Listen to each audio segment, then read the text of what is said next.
सहस्रासेरिखा पुरुखः सहस्राक्षः सहस्रपात स भूमिगुं सर्वात् स पृथवात्यातिष्ठद्दासाङ्गुलम् पुरुख एवेदगुं सर्वं यद्भूतं यच्च भाव्यम् उदामेतदवस्ये सानो जगन्नेनातिरोहति एतावानस्य महिमातो ज्यायांश्च पुरुखः पादोऽस्य वृषभा भूतानि त्रिपादस्यामेतान् देवे त्रिपादूर्ध्व उदैर्पुरुखः पादोऽस्येह भवत् पुनः ततो विकवन् विकरामत्सासनानसने अभि ततो विराडजायत विराजो अधिपुरुखः स जातो अत्यार्च्यत पश्चाद्भूमिमथो पुरः तस्माद्यज्ञात् सद्बाहुतः सम्भेतं मृगराज्यम् पशुस्ताश्चक्रे वायव्यानारण्याग्राम्याश्च तस्माद्यज्ञात् सद्बाहुतानि च सामानि यज्ञनीरे छन्दा गुंसि यज्ञनीरे तस्माद्यजुस्तस्माद्जायत तस्मादसवा अजायन्त जेके चोभयादतः गावो हयग्नीरे तस्माज्जाता अजापयः तञ्जग्न्यं बर्हिः परोक्षन् पुरुखं जातमगरतः तेन देवा अयजन्त साधिया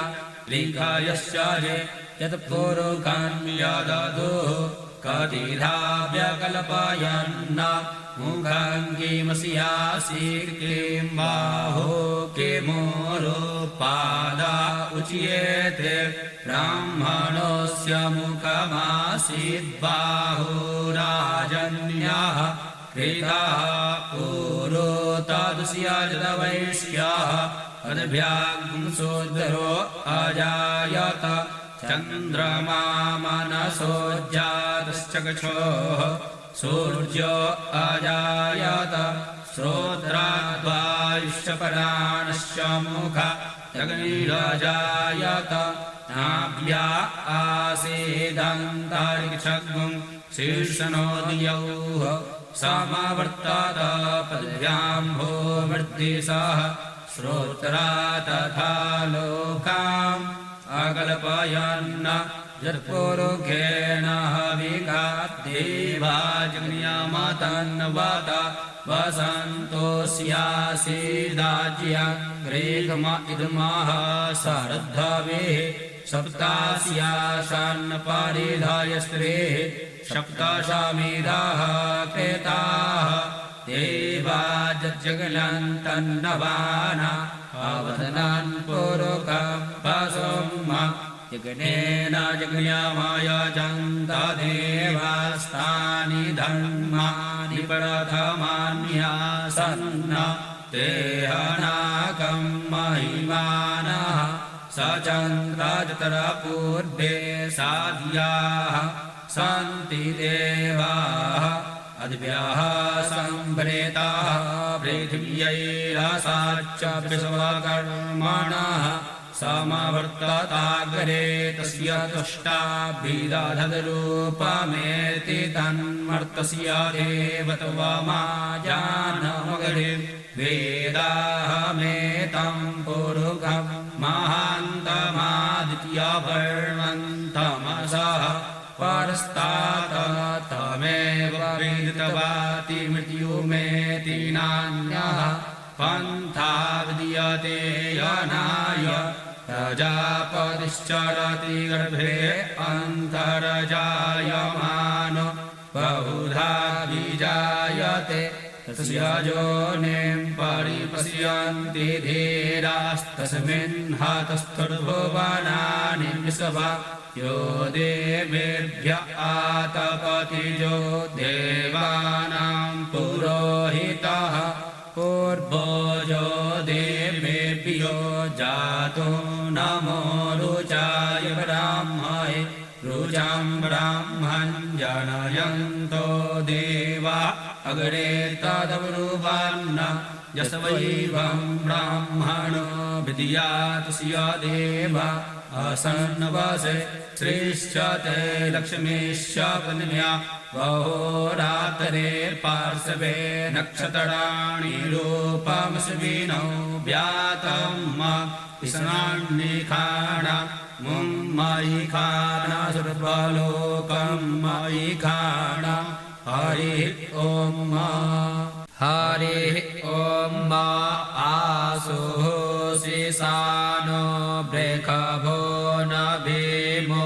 घना घनः क्षोभनश्चरिकणीनां सङ्क्रन्दनो निमिख एकवीरः शतगुंसेना अजयत् साकमिन्द्रः सङ्क्रन्दनेना निमिखेन जिष्णुना जुत्कारेण दुःशवनेन धृष्णुना तदिन्द्रेण जायत तत्सहद्वञ्जुधो नर इकुहस्तेन प्रसना स इकुहस्तैः सनिखाङ्गे विद्वासे सग्गुंसृष्टा स युध इन्दरो गानेन सग्गुं सृष्टजित्सोमपाबाहु सर्जुगुणधन्नवा प्रतिहिताभिरस्ता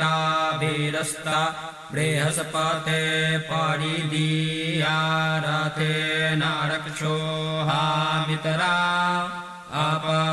अपबाधमानः प्रभञ्जन्तसेनाः प्रवृणो युधा जयन्न समाकमेद्यवितारथानाम् अलविज्ञायस्थवीरः प्रवीरः सहस्वान्नवाजी सहमान उग्रः अभिवीरो अभिशतवासहो जैत्रमिन्द्रतमातिष्ठा गोवित गोत्रभिदं गोभिदं वज्रबाहुं जयन्तमजमप्रमिणन्तमोजसा इमग्गुं सजाता अनुवीरयध्वमिन्दरग्गुं सखायो अनुसग्गुं रावध्वम् अभिगोत्तराणि सहसा गाहमानोदयो वीरः शतमन्युरेन्द्रः दुःशवनः प्रेतनाखाडयुधियो समाकग्गुं सेना आवतु प्रयुत्सो इन्द्र आसान्नेता बृहस्पतिर्दक्षिणा जज्ञः पुर एतु सोमः देवसेनानामभिभञ्जतीनां जयन्तीनां मरुतो जन्तवगरम्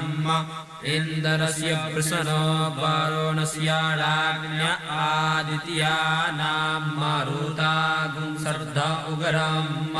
महामनसा भुवनच्यवानां भोखो देवानां जयतामुदस्तात्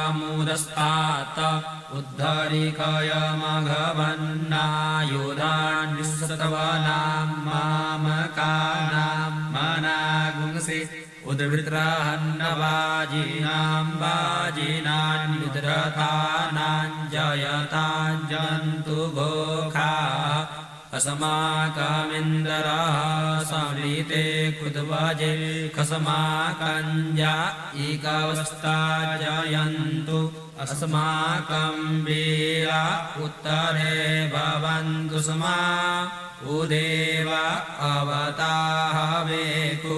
अमीखाञ्चित्तं प्रतिलोभयन्ति ग्रहाणाङ्गान्यपवे परेहि अभिपरेहि निर्दहर्षु शोकैरन्धेनामितरास्तमसा सचन्ताम् अवशिष्टा परापतसरविये ब्रह्म सद्गुं सीते गच्छामितरान् प्रपद्यस्व मामीखान् कञ्चनोच्छिखः प्रेता जयता नर इन्दरो वः धर्म यच्छतु उग्रावः सन्तु बाहवो नादृख्या यथा शत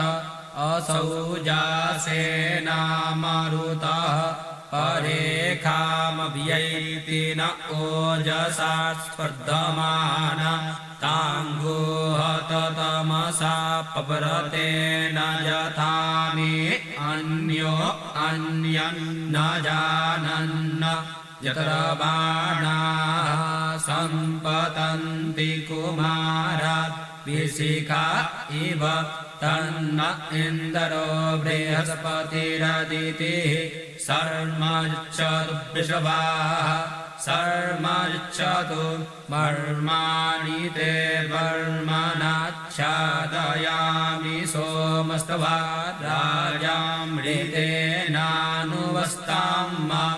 उरोर्वरीयोर्वरुणस्ते कृणोतु जयन्तन्तवानुदेवा मदन्तु हरिः ॐ